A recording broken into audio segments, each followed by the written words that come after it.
Voilà, je crois que nous sommes en ligne. Bienvenue à tous dans ce webinaire organisé par l'Union des Français de l'étranger, dans lequel je me trouve dans leur bureau actuellement.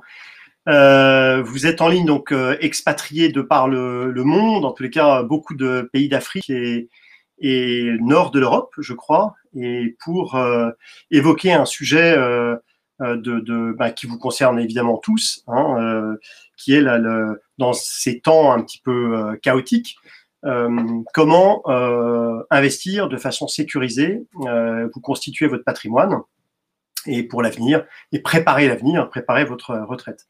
On va donc parler ensemble immobilier. Je suis moi-même Amaury Calonne, le président de la société Monetivia, et je vais vous décrire cette solution de nue propriété dans l'ancien qui connaît un fort engouement en France et qui est un moyen de effectivement malin d'investir en immobilier.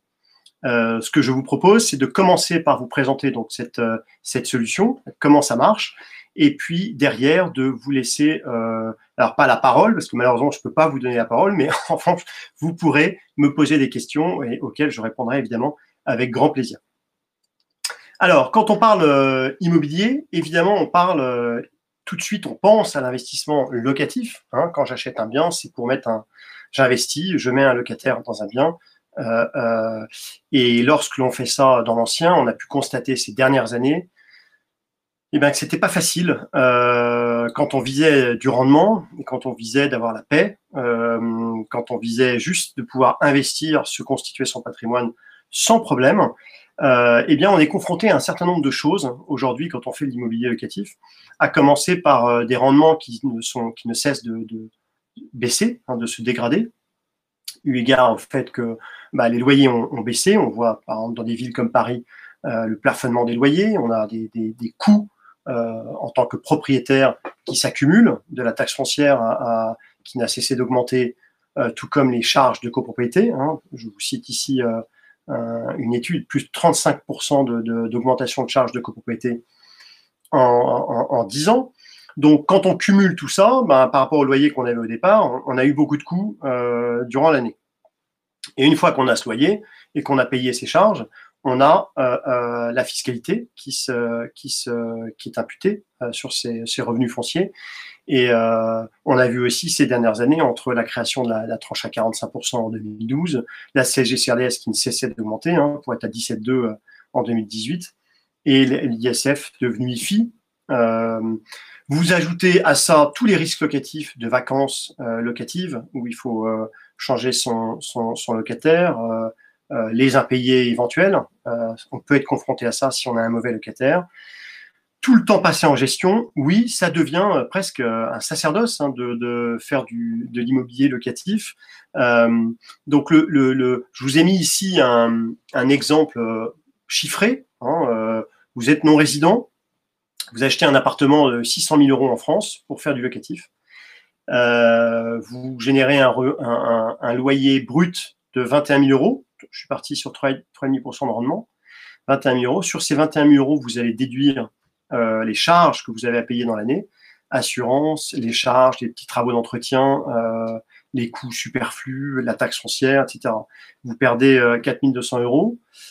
Et une fois que vous percevez vos loyers, donc votre 21 000 moins les 4 200 €, vous allez là être fiscalisé. Fiscalisé en tant que non-résident. Alors là, j'ai été très conservateur dans ce schéma. Les revenus fonciers pour les non-résidents, c'est 20% des revenus plus CSG, CRDS. Alors ici, je vous ai juste mis le prélèvement de solidarité de 7,5%. C'est le cas des non-résidents, donc expatriés qui font partie de l'Union européenne, et qui relèvent d'un système de sécurité sociale dans le pays dans lequel ils se trouvent. Donc, ils ne payent pas de CSG-CRDS sur les loyers, mais ils ont quand même ce prélèvement de solidarité. La France est un pays très solidaire, et donc vous contribuez au système de répartition à la française, et donc sur vos loyers, 20% plus 7,5%, vous perdez 27,5% de fiscalité, et ça, c'est le minimum. Parce que pour d'autres non-résidents, je pense notamment à vous tous qui êtes dans les pays d'Afrique, c'est pas 7,5%, c'est 17,2 qui vont s'ajouter aux 20 et peut-être même à 30% en fonction des revenus que vous percevez en France. S'ils sont supérieurs à 27 000 euros, ce ne sera pas 20%, mais 30% d'imposition plus 17,2. Donc vous allez perdre la moitié de vos loyers en fiscalité. Bref, vous voyez ici que le rendement net, une fois qu'on a retiré toute la fiscalité, eh ben, il s'effiloche par rapport au rendement brut. Vous êtes à 2,03 et si en plus vous êtes assujetti à l'IFI, là on tombe à 1,33%. Donc d'un loyer de 21 000 euros en facial au départ, on perçoit 7 980 euros en net. Donc il y a un vrai sujet, évidemment, par rapport à l'investissement locatif traditionnel lorsqu'on achète un bien et qu'on loue nu ce bien.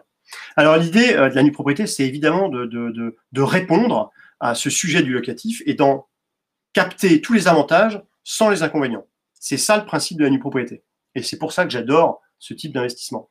Le principe, quel est-il? Vous achetez un bien à un vendeur qui va se réserver une période dans le bien. D'une certaine manière, il va devenir votre locataire. Et il va vous dire, voilà, moi je garde ce bien 10 ans, 15 ans, 20 ans, 25 ans, en fonction des biens. Imaginons 15 ans. Je vais garder ce bien 15 ans. Et donc, je vais vous payer immédiatement la valeur de ces 15 années. Donc, on va déterminer le loyer de ces 15 années et on va payer immédiatement le vendeur, l'occupant, va payer immédiatement cette occupation de 15 années sous forme de réduction de prix en déduisant la valeur des 15 années de la valeur du bien. Vous avez donc un bien, vous achetez un bien qui vaut 500 000 euros, la personne vous dit, moi je reste 15 ans dedans, on fixe le loyer, ces 15 années, ça vaut 180 000 euros.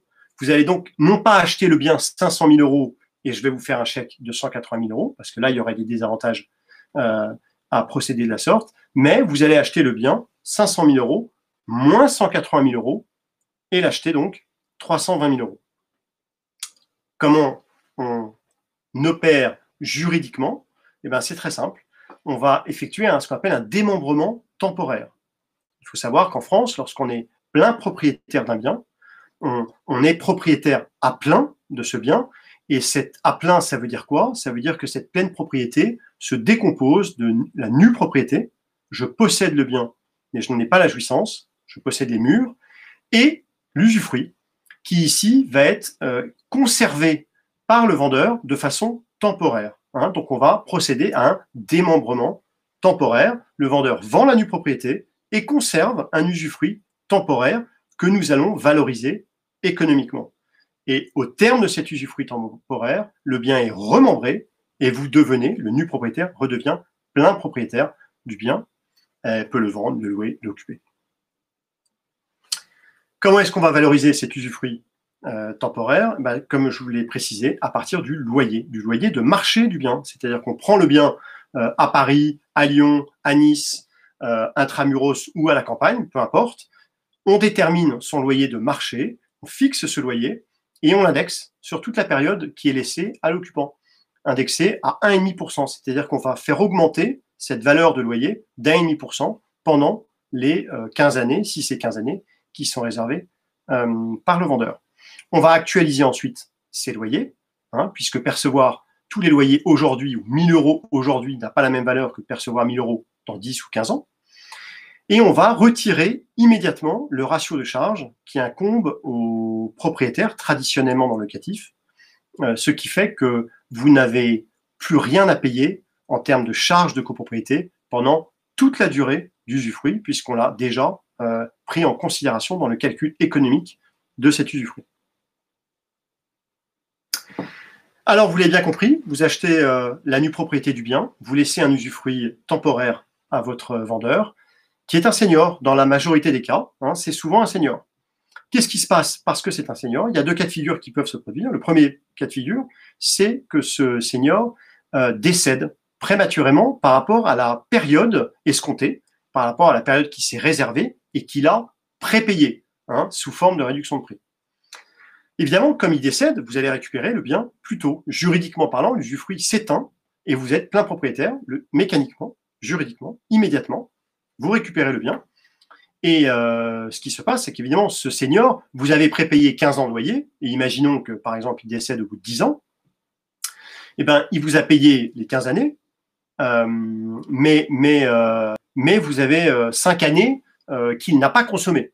Et évidemment, du coup, vous allez restituer la valeur de ces 5 années de loyer qu'il vous a prépayé mais pas consommé. Et sur cette valeur, nous appliquons un abattement minimum de 33%, c'est-à-dire que vous allez conserver un tiers des loyers à rendre. Hein.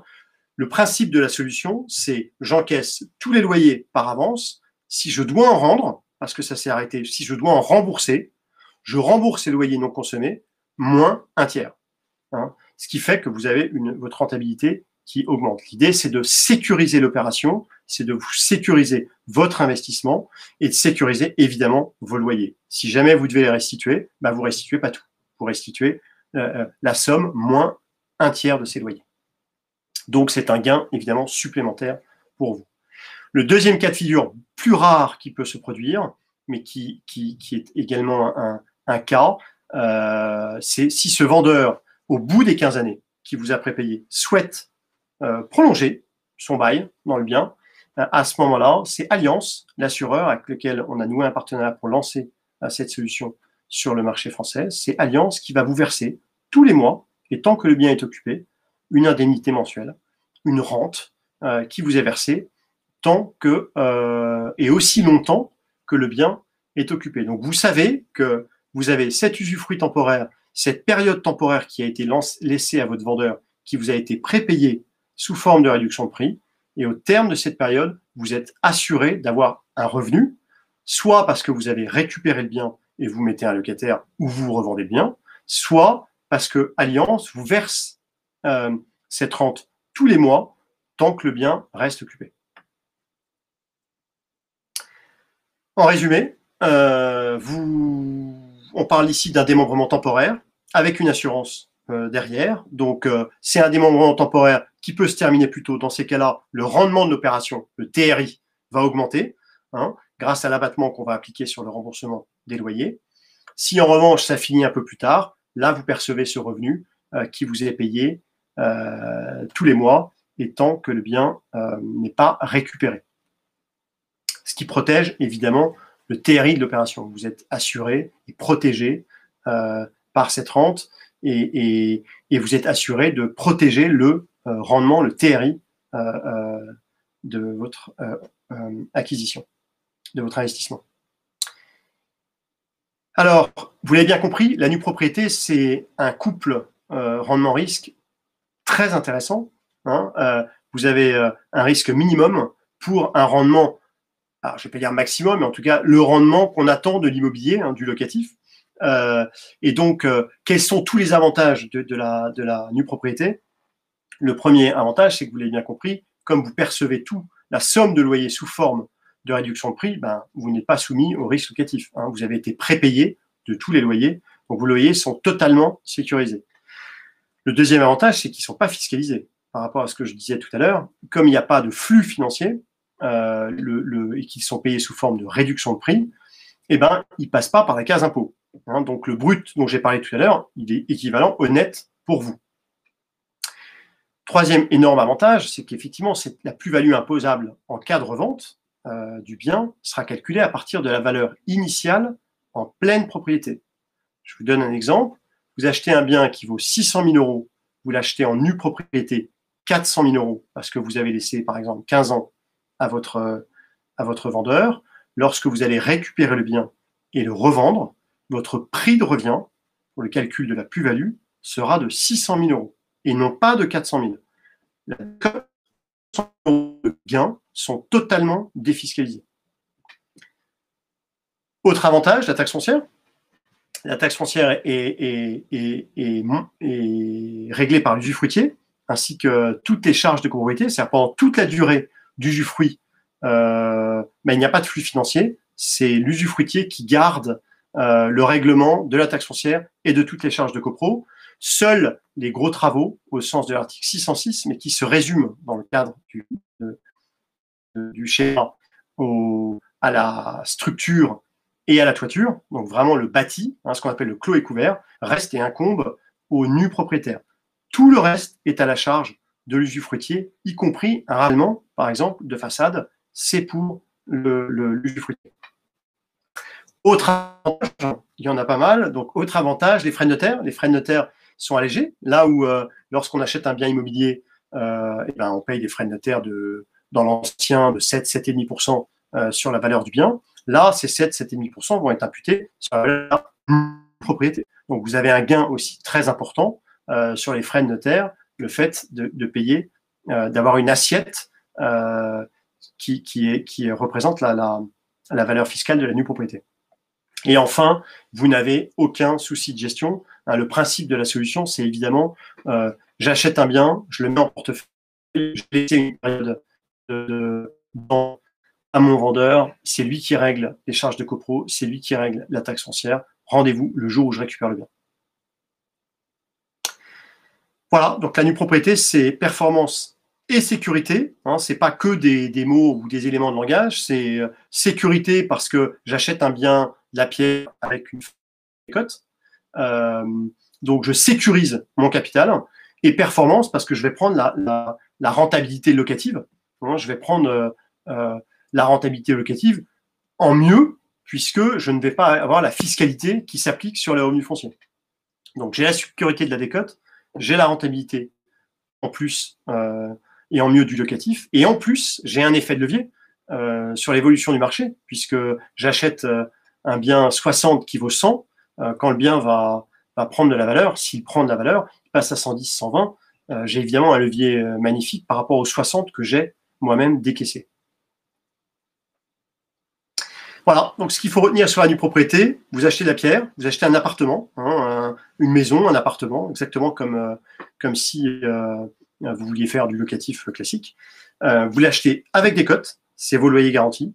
Donc c'est quasiment un produit à capital garanti, puisque si vous avez, je ne sais pas, 40% de décote, il faut attendre que le marché dévisse de 40% pour que votre capital commence à être impacté.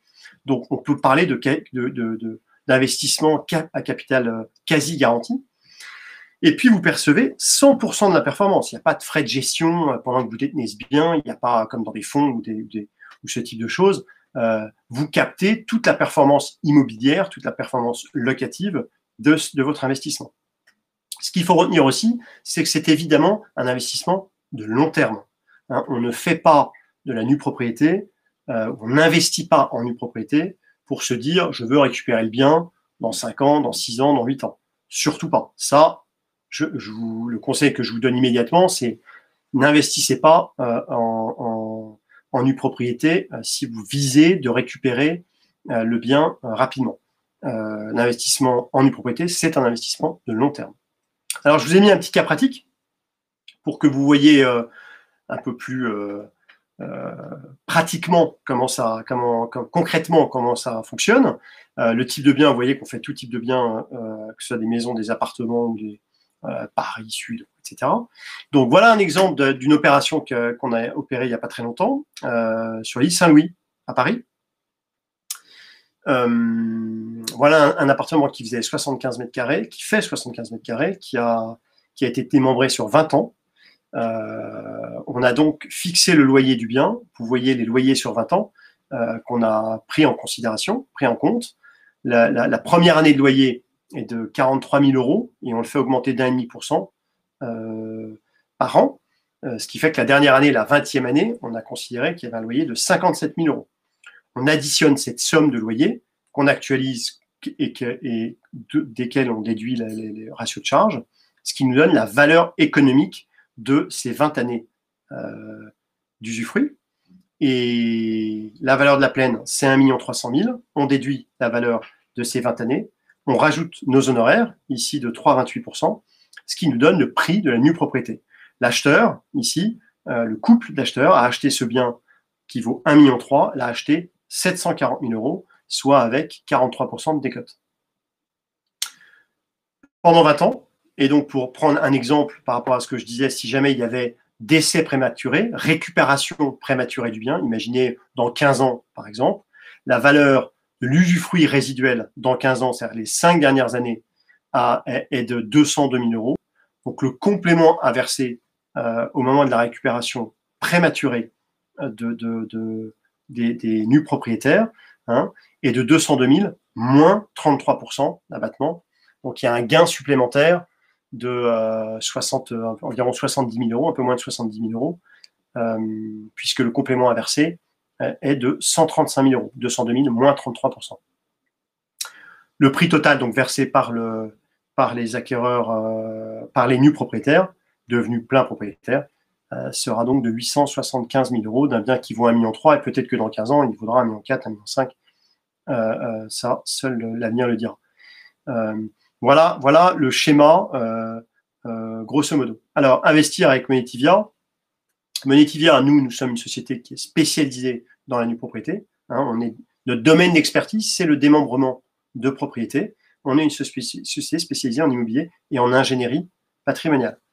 On a mis en place cette nouvelle solution pour les investisseurs en immobilier dans l'ancien. Hein, c'est clairement une offre pour ceux qui veulent de l'ancien.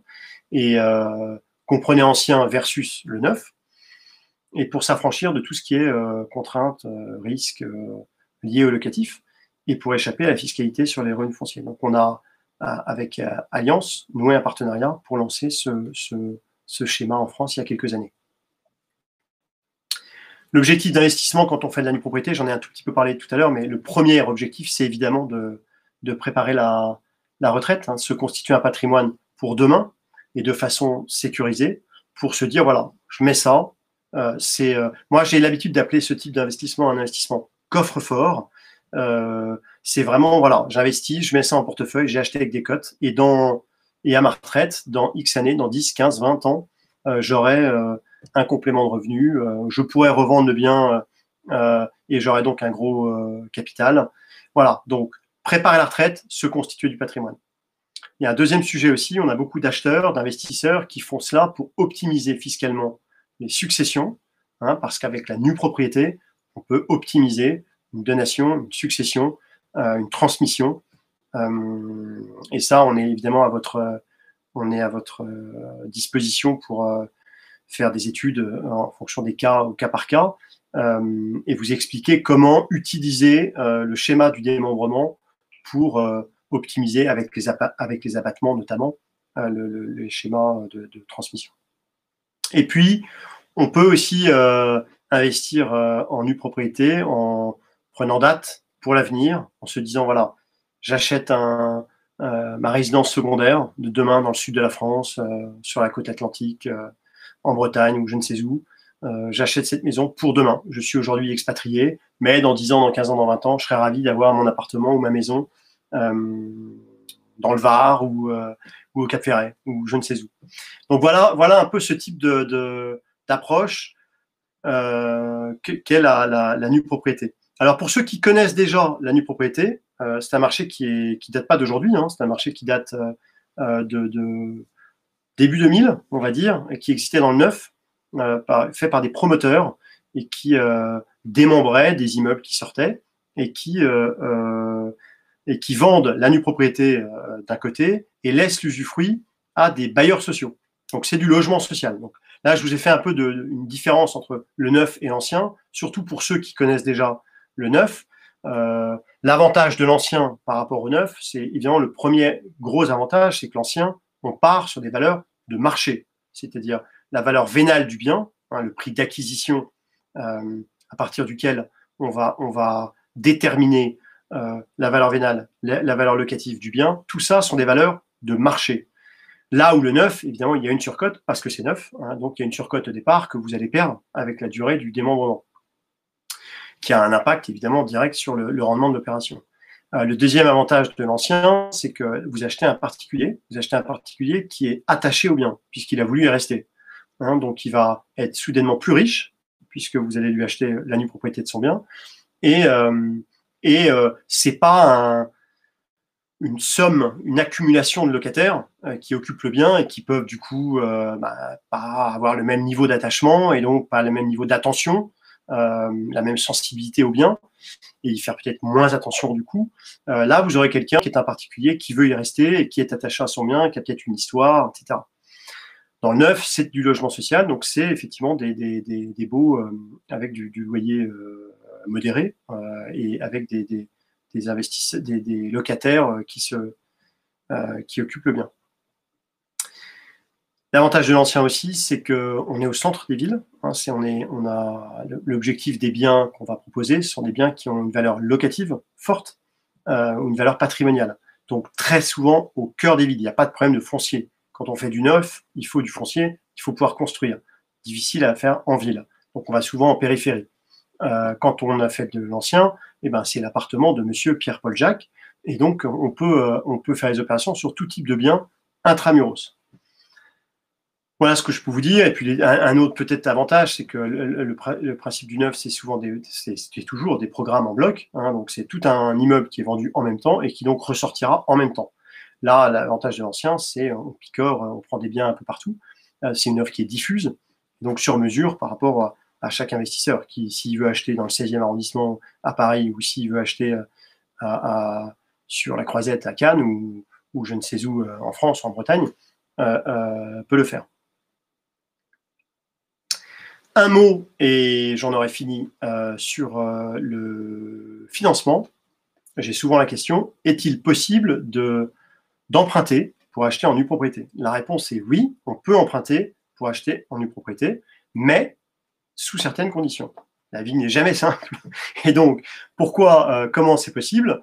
Eh bien, il faut que vous puissiez fournir une garantie autre à la banque sur le territoire national, en France. Pas une garantie à l'étranger, hein, une garantie autre, qui soit immobilière.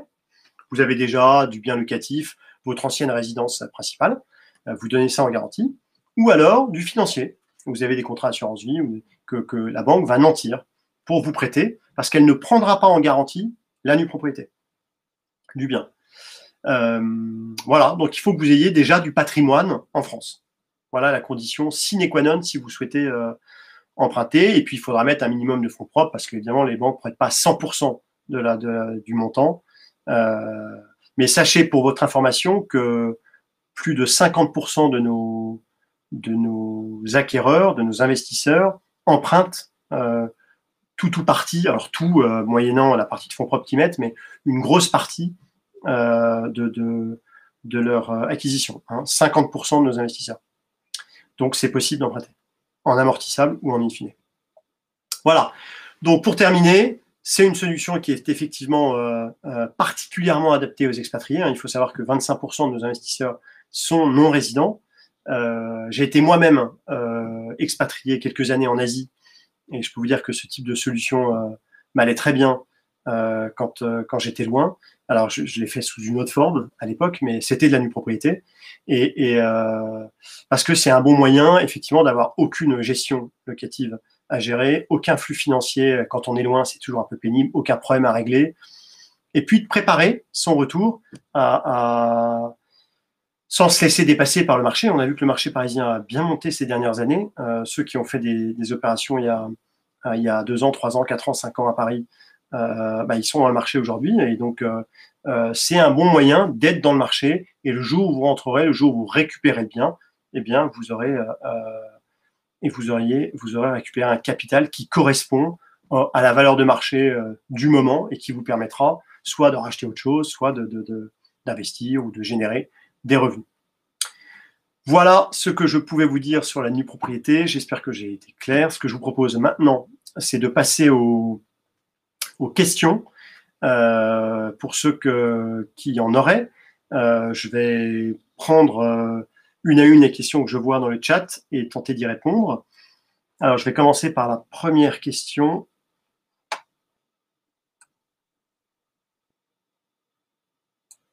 De Julie, qui m'écrit « Si on est prêt à prendre des risques, est-il possible d'acheter la nue propriété et de laisser l'usufruit au vendeur ?»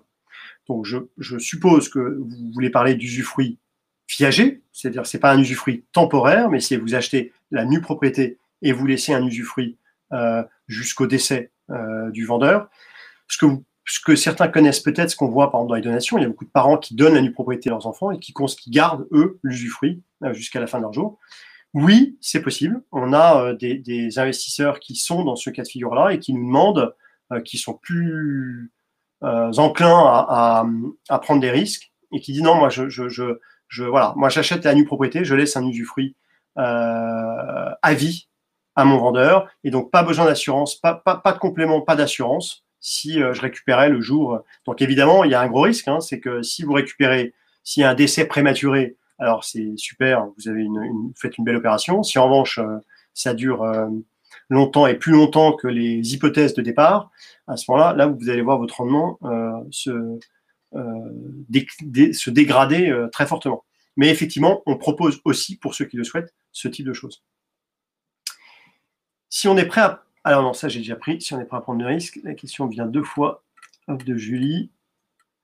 Peut-on revendre une nue propriété? Alors oui, on peut revendre une nue propriété. C'est ce qu'on appelle du marché secondaire. Alors vous achetez une nue propriété aujourd'hui avec un usufruit de 15 ans. Eh bien demain, vous pouvez, imaginer dans 5 ans, vous avez, je ne sais pas, vous souhaitez ressortir, vous avez besoin de liquidité, vous allez revendre cette nue propriété avec un usufruit de 10 ans. Et donc, mécaniquement, évidemment, cette nue propriété aura pris de la valeur. Et donc, il n'y a pas de sujet pour vous de sortie. Évidemment, quand on fait de la nue propriété, c'est pour la conserver. Hein, on veut garder... c'est pour conserver le bien, en tout cas le récupérer en pleine propriété, pour ensuite générer des revenus ou le revendre. Mais si la vie fait que vous avez besoin de ressortir, c'est possible. Il y a une forme de liquidité où vous pouvez ressortir le bien avec un usufruit qui sera plus court et donc une valeur d'une propriété plus élevée.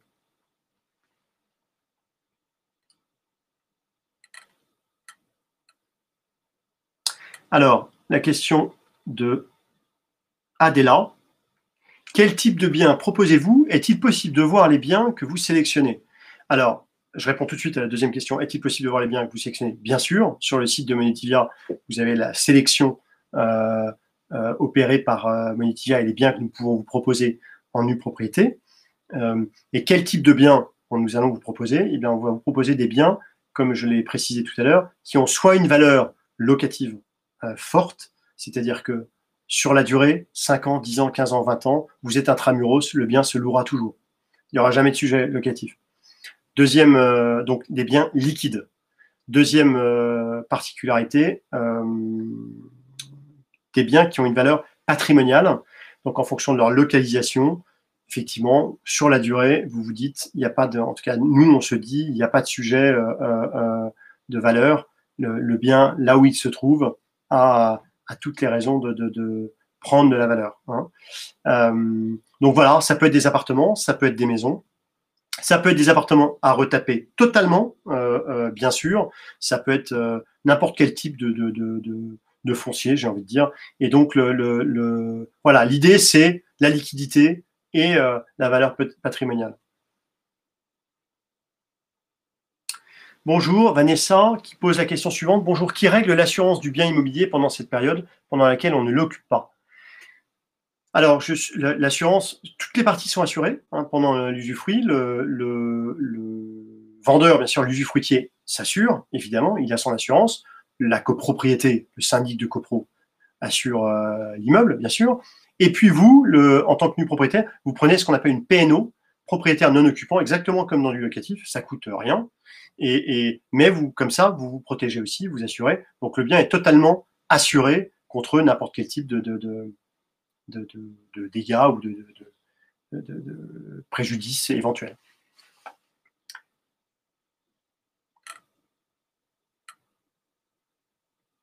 Alors, attendez, parce que ça saute là. Bonjour, si le locataire souhaite continuer à habiter dans le bien après la durée du fruit, peut-on refuser pour récupérer le bien? Merci. Alors, non, vous ne pouvez pas. Alors, dans le schéma initial, c'est-à-dire avec un démembrement temporaire avec assurance, vous avez justement cette assurance qui est souscrite par le vendeur. C'est lui qui la paye hein, à votre bénéfice parce qu'il veut garder cette possibilité éventuelle alors qu'il sera très âgé dans cette si le jour où l'usufruit arrivera à son terme, hein, il sera nonagénaire, hein, il sera dans les 90 ans. À ce moment-là, il se garde cette possibilité de pouvoir se maintenir dans les lieux et il vous couvre avec cette assurance et c'est lui qui paye cette assurance qui vous versera cette indemnité tous les mois. Maintenant, ce que vous devez savoir, c'est qu'il la paye aussi parce qu'il sait que s'il quitte le bien au terme de l'usufruit, c'est lui qui récupérera cette indemnité mensuelle et qui lui financera sa maison de retraite ou son EHPAD ou je ne sais quoi, l'endroit où il partira. Donc, vous partez sur une période, au-delà de cette période, soit le senior prolonge encore un peu son bail, et à ce moment-là, vous percevez cette rente tous les mois, soit il dit non, moi je m'en vais, et je m'en vais d'autant plus que j'ai cette indemnité, cette rente qui est versée tous les mois jusqu'à la fin de mes jours, et qui financera ma maison de retraite ou ou je ne sais quel endroit où je souhaite aller. Alors, Frédéric qui nous pose la question suivante, qu'est-ce qui se passe en termes de fiscalité si nous-mêmes décédons? L'impôt sur les successions est basé sur quelle base? Valeur à nu ou valeur en pleine? Alors, valeur à nu, c'est-à-dire que si le nu propriétaire décède, eh ben, la nue propriété revient tombe dans l'actif successoral, et les enfants vont hériter, ou les héritiers vont hériter de la nue propriété et de sa valeur fiscale le jour où le décès survient. Donc c'est bien sur la nue propriété, bien sûr, qu'aura lieu le calcul de sur la succession.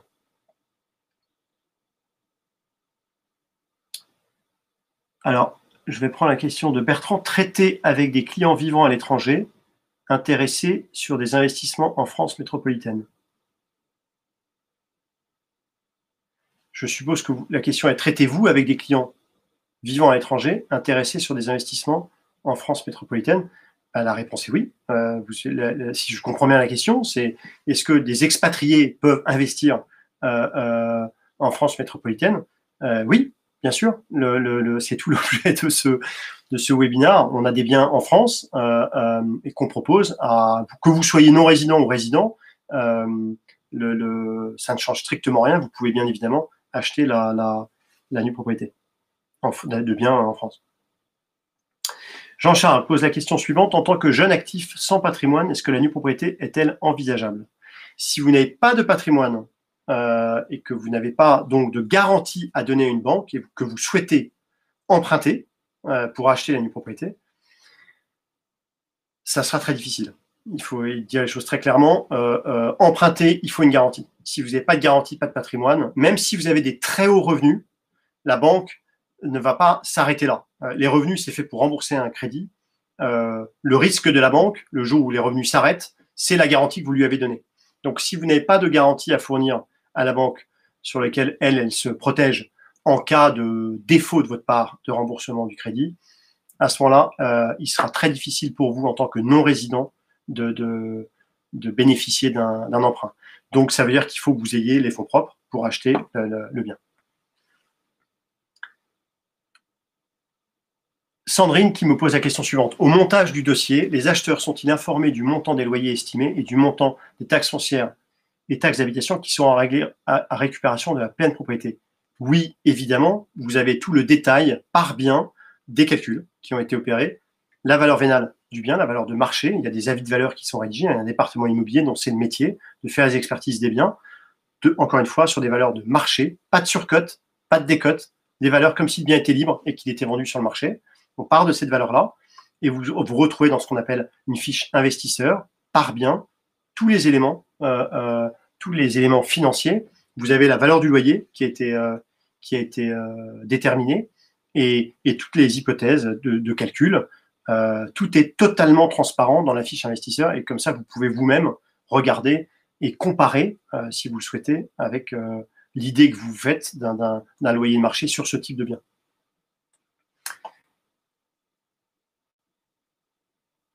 Alors, Sandrine, bonjour. Du coup, quand dans l'investissement dans l'ancien, les intérêts d'emprunt ne sont pas déductibles des revenus fonciers d'autres patrimoines éventuels. Alors, la question, effectivement, est intéressante. Vous ne pouvez pas déduire, si vous empruntez, les intérêts d'emprunt parce qu'il n'y a pas de loyer en face. Pour pouvoir déduire les intérêts d'emprunt, il faut qu'il y ait un flux financier, il faut qu'il y ait un locataire qui paye des loyers. Si ça arrive de temps en temps dans les biens qu'on propose, le bien est loué. C'est-à-dire que l'usufruit, vous achetez la nue propriété d'un bien dont l'usufruit est loué. Dans ce cas de figure-là, vous pouvez déduire les intérêts d'emprunt puisque l'usufruitier est un locataire. Le bien est loué et donc il y a un locataire qui paye des loyers. Mais c'est le seul cas de figure où vous pouvez déduire les intérêts d'emprunt.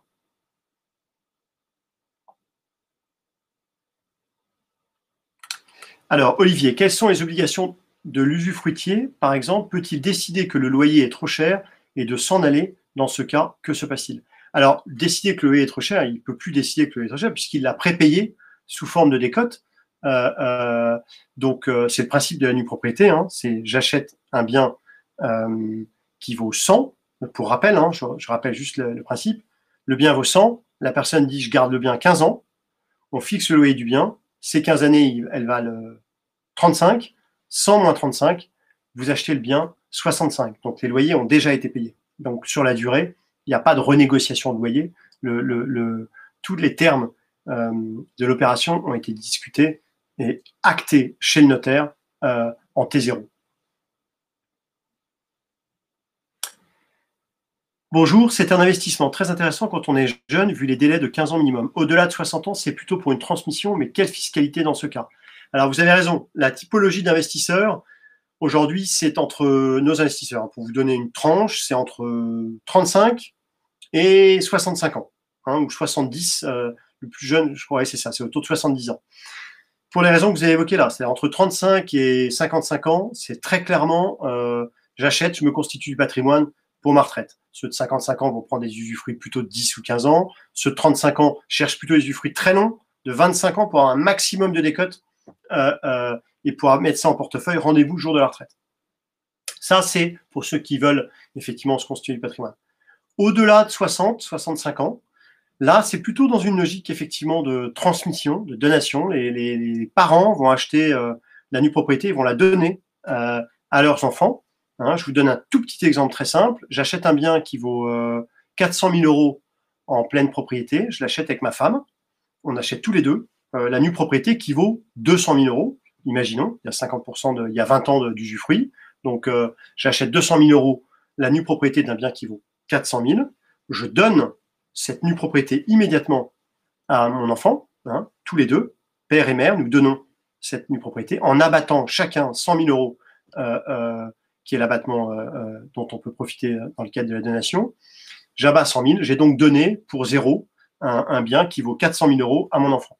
Donc c'est un schéma, je vous donne un exemple ici très simple, on peut faire beaucoup d'autres choses, on peut laisser un usufruit successif aux parents, j'aurais pu me réserver là un usufruit successif pour la suite, et que l'enfant le récupère à mon décès. Il y a beaucoup de schémas qu'on peut mettre en place, j'ai évidemment pas le temps de tout vous décrire ici, mais on peut, au cas par cas, en fonction des objectifs qui sont les vôtres, patrimoniaux, successoraux, déterminer quel est le meilleur cas de figure et quel est le meilleur type de bien et et quelles sont les caractéristiques qui vous sied le plus pour répondre et atteindre vos objectifs. Ça, n'hésitez pas à nous appeler pour ça. Comment est calculée l'indemnité mensuelle si l'usufruitier demeure dans le bien? Je ne suis pas sûr de comprendre la question. Comment est calculée l'indemnité mensuelle si l'usufruitier demeure dans le bien? Donc, l'usufruitier, donc il a conservé ses X années d'usufruit et il n'y a pas d'indemnité à ce moment-là. Peut-être que la question vient derrière sur la période post-usufruit, hein, si la personne qui est dans le bien continue à l'occuper, comment est calculée l'indemnité de l'assureur, hein, qui est versée par l'assureur? Je suppose que c'était le sens de la question. Cette indemnité est calculée de telle sorte qu'elle protège le TRI de l'opération.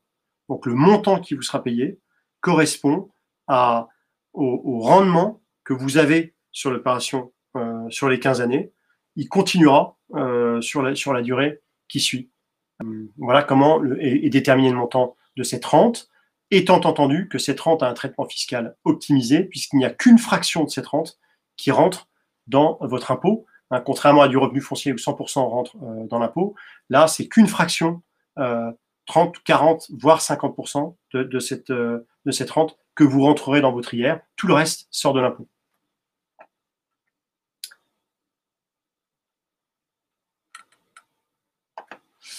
Alors, question suivante. Moreau, quelle est la responsabilité juridique en cas de non-règlement de l'usufruit locataire des charges foncières? Alors, la taxe foncière, en l'occurrence, c'est les impôts qui vont la chercher. C'est l'usufruitier qui doit cette taxe foncière. On croit souvent que c'est le nu propriétaire. Non, c'est l'usufruitier qui doit la taxe foncière aux impôts. Et donc la responsabilité juridique, elle est très simple.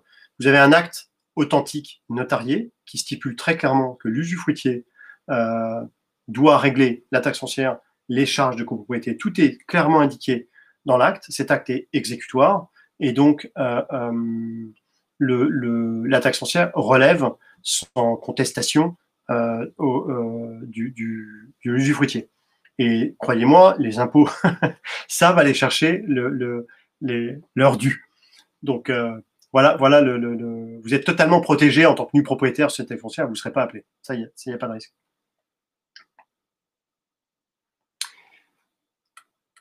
Voilà, là je crois que nous arrivons à la fin de ce webinaire. C'était un vrai plaisir. Merci à vous, merci de votre participation.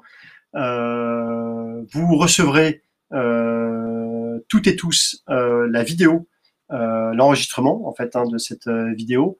Je crois que tous les inscrits reçoivent cette vidéo envoyée par l'UFE. Vous la recevrez probablement demain ou après-demain.